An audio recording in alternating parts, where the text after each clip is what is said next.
Hello guys. तो आज के इस सीरीज में हम लोग फ्लूइड मैकेनिक्स का क्वेश्चन सॉल्व करने जा रहे हैं। हम लोग एक एक करके चैप्टर का क्वेश्चन सॉल्व करेंगे। चलो पहला क्वेश्चन देखते हैं। पहला क्वेश्चन है, a mass of liquid weights 500 newton when expose to standard earth gravity. G का वैल्यू दिया हुआ है। क्या पूछा है? मास पूछा है। दूसरा, what will be is weight on in a planet with acceleration due to gravity 3.5 and 18। तो चलो, ये बेसिक फॉर्मूला आप तो जानते ही होंगे। W इज इक्वल टू क्या होता है? Mass into gravity. ठीक है, मास निकालना है, वेट दिया हुआ है। वेट कितना दिया हुआ है? 500 न्यूटन। और जी दिया हुआ है 9.806 मीटर पर सेकंड स्क्वायर। तो यहाँ से मास निकल जाएगा।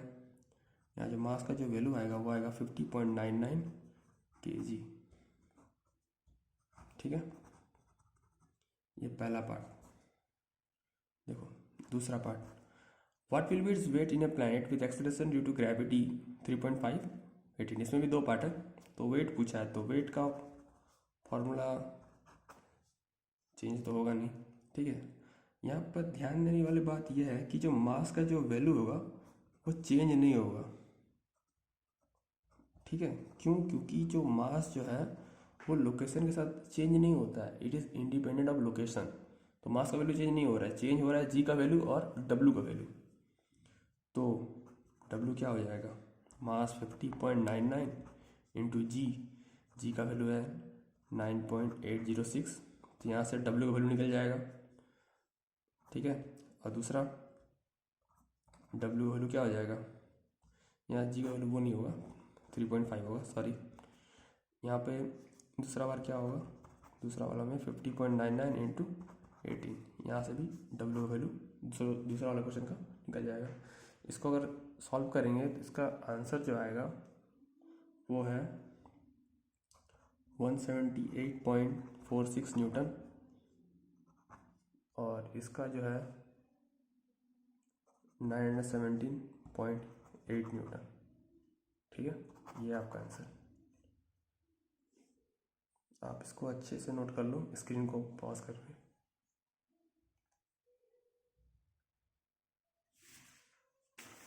चलो दूसरा क्वेश्चन देखते हैं।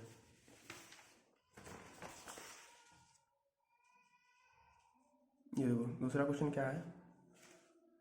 A liquid at 20 degree Celsius has a relative density of 0.8 and a kinematic viscosity of 2.3 centistroke. What will be its unit weight and dynamic viscosity?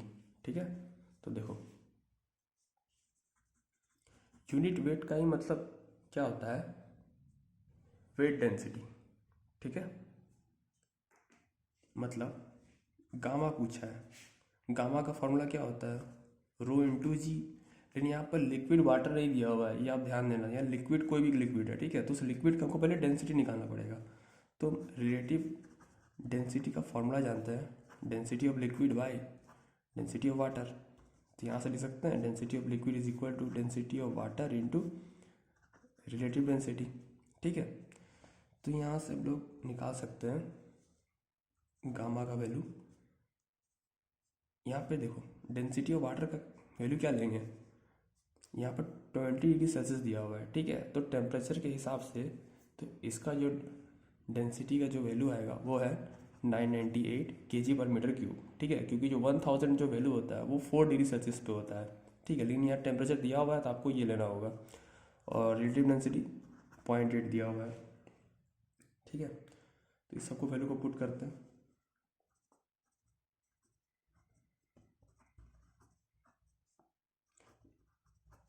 इस सबको जब मल्टीप्लाई करके जब सॉल्व करेंगे तो इसका जो वैल्यू आएगा 7832.3 न्यूटन पर मीटर क्यूब। ठीक है, इसको आप थोड़ा चेक कर लेना। ठीक है, नेक्स्ट क्वेश्चन क्या पूछा है? देखो डायनेमिक विस्कोसिटी। ठीक है, ये पहला पार्ट हो गया।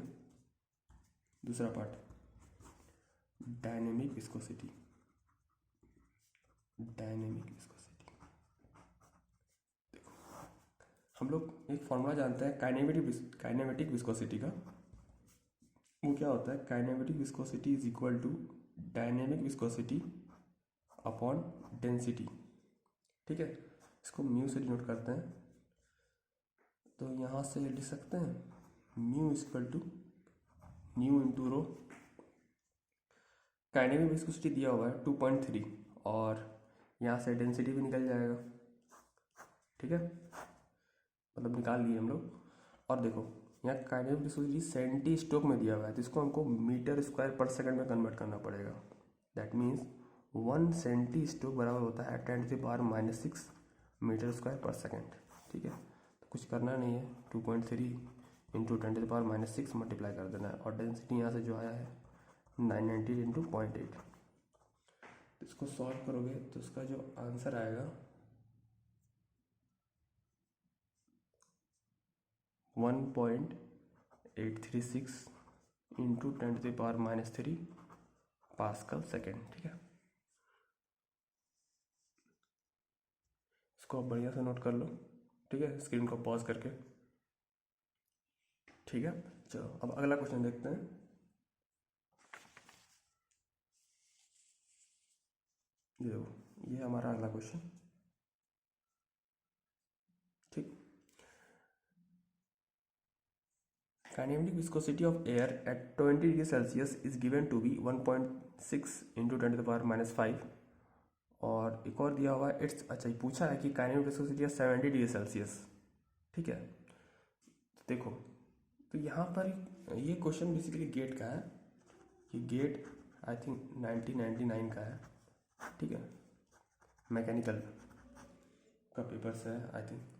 ठीक है, देखो, तो इस क्वेश्चन को पहले आप ये एनालाइज कर लेना कि ये जो काइनेमेटिक विस्कोसिटी है ये टेम्परेचर पे डिपेंड कर रहा है। आपको देखने मिल रहा है कि काइनेमेटिक विस्कोसिटी देखो इस टेम्परेचर पे इतना है और एक पर्टिकुलर टेम्परेचर पे काइनेमेटिक विस्कोसिटी पूछा है, तो मतलब ये कहीं ना कहीं ये टेम्परेचर से रिलेशन है। ठीक है, तो देखो इसको कैसे सॉल्व करेंगे हम लोग।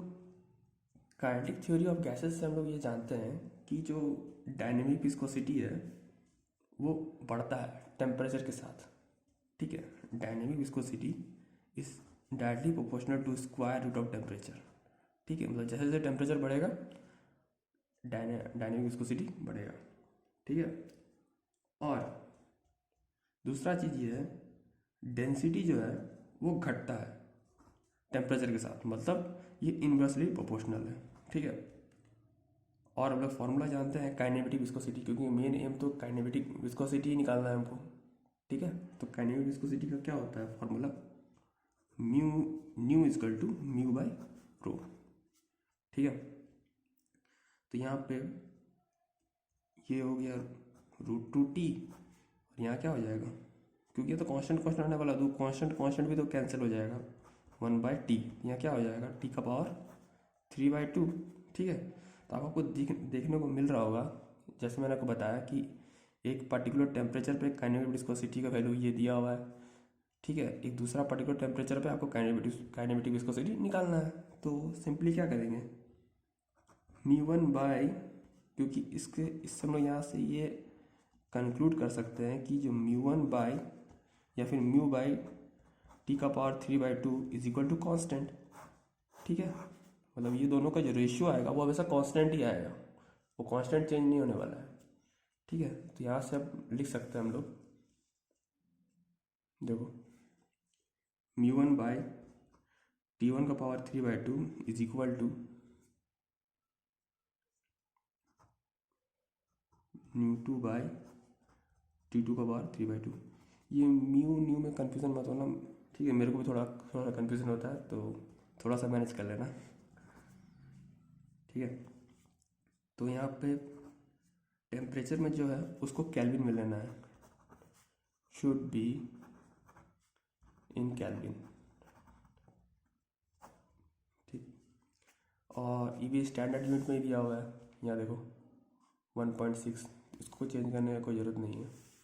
ठीक है, तो पहला दिया हुआ है 1.6 इंटू 10⁻⁻5।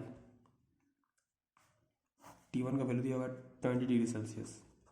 ठीक है, तो ये कितना हो जाएगा 20 + 293 केल्विन, ठीक है।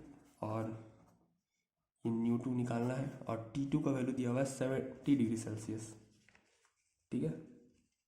यहाँ देखो T2 दिया हुआ है 70 डिग्री सेल्सियस, इसको 273 से ऐड कर देंगे तो इसका जो वैल्यू आएगा 343 केल्विन, या 343 पुट कर देंगे। तो इसको जब सॉल्व करेंगे तो इसका जो न्यू2 का जो वैल्यू आता है वो आएगा 2.02 इंटू 10⁻⁻5 मीटर स्क्वायर पर सेकेंड। और देखो ऑब्वियसली ये जो बढ़ना भी चाहिए था, क्योंकि देखो काइनेमेटिक विस्कोसिटी जो था वो डायरेक्टली प्रोपोर्शनल था, ठीक है। मतलब इसका जितना जो वैल्यू होगा, ये देखो इसका जो वैल्यू होगा 1.6 इंटू 10⁻⁻5, इससे तो ज़्यादा ही होगा। तो ये दो ऑप्शन तो होगा ही नहीं, एक ये ऑप्शन तो होगा नहीं, बचा कौन, ये और एक ये, ठीक है। तो और सबसे ज़्यादा मैच कौन कर रहा है, ये तो नहीं कर रहा है, 3 तो आ ही नहीं रहा है, ये कर रहा है, तो ऑप्शन क्या हो जाएगा ए, ठीक है। ये गेट का क्वेश्चन है, ठीक है। तो आप इसको अच्छे से नोट कर लो, ठीक है।